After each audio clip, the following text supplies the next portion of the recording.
যে মসজিদের মধ্যে সবচেয়ে বড় জিনিস হইল গিয়া মসজিদের পবিত্রতা রক্ষা করতাম ময়লা আবর্জনা নিজের শারীরিক কোনো ময়লা আবর্জনা মসজিদে ফেলাইতে।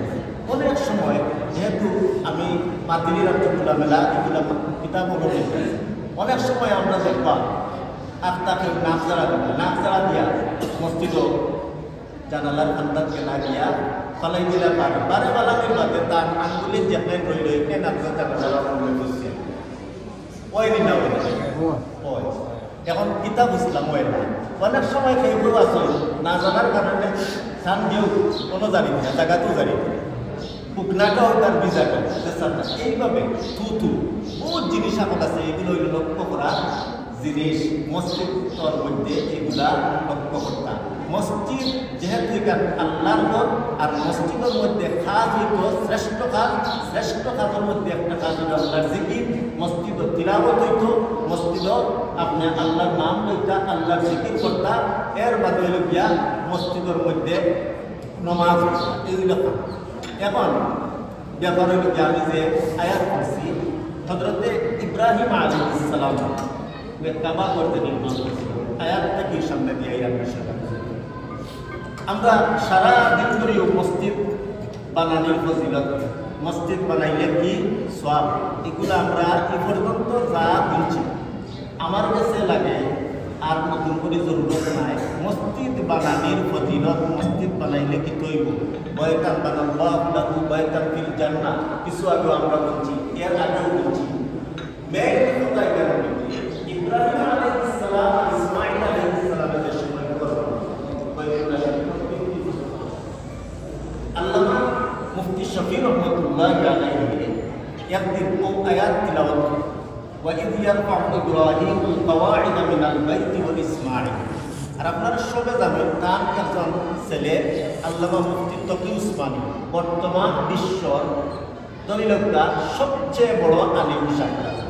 কিছুদিন আগে গবেষণার মধ্যে বিশ্বর সবচেয়ে বড় বড় মানুষ তারা তালিকার মধ্যে দেখছিলাম 19 জনের নাম আছে যে ইসলামী ধর্ম ইসলামী লাইনে খ্রিস্টান লাইনে সব বিশ্বর মধ্যে মুখ্যতা বড় বড় 19 জন মানুষের নাম আছে।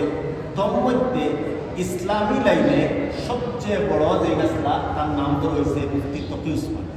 এই মুফতি তকি উসমানী সময় তাই নাসলা ছিল তো তার আব্বাই জিকায় সবাই ডাক দিছিল ওই দেখো ও আয়াতর তফসিরটা বুঝো ও বুঝাইয়া দেবে যে ইব্রাহিম আলাইহিস সালামে আর ইসমাঈল আলাইহিস সালামে কাবা ঘর নির্মাণ করছে। মূল ইব্রাহিম আলাইহিস সালাম আসল লগে আর সাত দেওয়াল কেউ আছে হযরতে ইসমাঈল আলাইহিস সালাম। কিন্তু আল্লাহ বর্ণনা করতে সময় ইব্রাহিমের কথা বলছে ওয়াইদ ইয়ারফাউ ইব্রাহিমুল কওয়াইদ নিয়ম মতো উচিত আছে ললাম কইতা যেহেতু দুইজনে বানাইছে ওয়াইদ ইয়ারফাউ ইব্রাহিমু ওয়া ইসমাঈলু আল কওয়াইদ যে সময় কাবা ঘরের ভিত্তি প্রস্তুত রাখছিলেন ইব্রাহিম এবং ইসমাঈল বরং ইনার না হইয়া হইলা ওয়াইদ ইয়ারফাউ ইব্রাহিমুল কওয়াইদ মিনাল বাইতি ওয়া ইসমাঈল ইসমাঈলকে বাদে দিছে। এই আয়াতটা কি গবেষণা করিয়া বার করছিল দেখো ইসমাঈলের শরীর কাজর লোক ইব্রাহিম তো মেয়ে ইব্রাহিমে বানিয়েছে বানানির মধ্যে দুইজন শরীর তার বাদেও আল্লাহ কাবা বানানিটার সম্বন্ধ করছেন কার দিকে ইব্রাহিমের দিকে যে ইব্রাহিমে কাবা বানিয়েছে আর লগে আসলাকে ইসমাঈল ইলার কইছে না ইব্রাহিম এবং ইসমাঈল দুইজনে কাবা ঘর নির্মাণ করছে।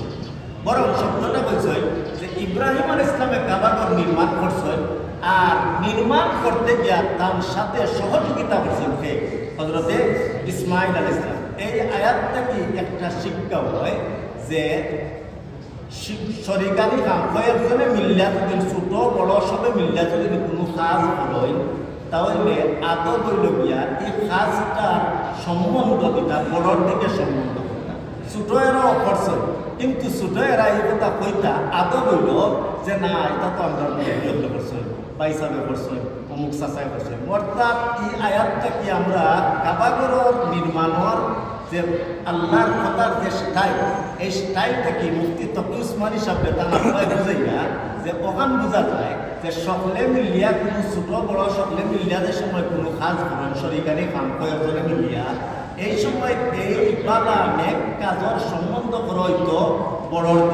বড়র দিকে সম্বন্ধ করা হইতো। এর কারণে আয়াতের মধ্যে হয়েছে ওয়াইদ ইয়ারফাউ ইব্রাহিমুল কাওয়াইদ মিনাল বাইত, এর মধ্যে হয়েছে ইসমাঈল। তাহলে কাবাঘর নির্মাণের অনুরোধ দেখা যায় আমরা আদবর তালিম। হযরত মুফতি শফি রহমতুল্লাহি আলাইহি তকি উসমানী সাহেব কথা বলেছেন। এর বাদে হইল বলছেন রব্বানা তাকাব্বাল মিন্না। তাকাব্বাল শব্দর শাব্দিক অর্থ হইল কবুল। হযরত ইদ্রিস কামলভী রহমতুল্লাহি আলাইহি আমরা তাফসীরের দুইটা কিতাব আছে, মারিফুল কুরআন নামে দুইটা মারিফ আছে। একটা মারিফুল কুরআন লেখছেন মুফতি শফি রহমতুল্লাহি আলাইহি, পাকিস্তানের প্রধান মুফতি আসলা। আর আরেকটা মারিফুল কুরআন লেখছেন ইদ্রিস কামলভী রহমতুল্লাহি আলাইহি। তাই শেষ করিয়া যাইতে পারছেন না, সূরা সাদটা কি তার ছেলে মালিক কামলভী রহমতুল্লাহি আলাইহি পড়িয়েছেন, এটাও মারিফুল কুরআন। ওই ইদ্রিস কামলভী রহমতুল্লাহি আলাইহি রব্বানা তাকাব্বাল মিন্নার অর্থটা হলো যে ইব্রাহিম আলাইহিস সালাম আর ইসমাঈল আলাইহিস সালামের কাবাঘর নির্মাণ করার বাদে আল্লাহর কাছে কবুলের দোয়া করছে। কবুল শব্দর অর্থ অর্থ হইল না যে দিলাম নাই যে আল্লাহ আমি কাবাঘর নির্মাণ করছি আমার ছেলে ইসমাঈল দেবিয়া, এখন আপনি ওগুতা আপনি কবুল করুন।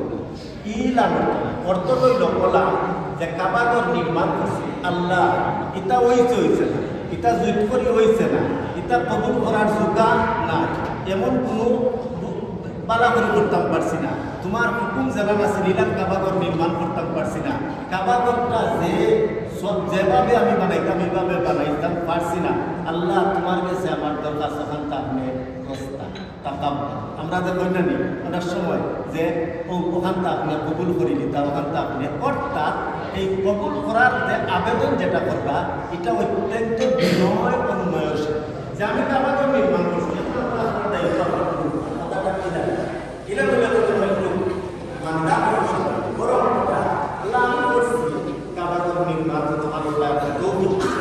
এখন আপনার কাছে আমি বিনয় অনুনয়ের সাথে অত্যন্ত আবেগের সাথে বললাম, বিনয় অনুনয়ের সাথে আপনার কাছে আমরা আমার কর্জুর নিবেদন ওখানটা আপনি বসে দিতা কবুল করে দিতা তো কামনা। তো বোঝা গেল নেকির কাম করার পর আমি কথা মনে করতাম না যে যেহেতু আমি নেকির কাম করছি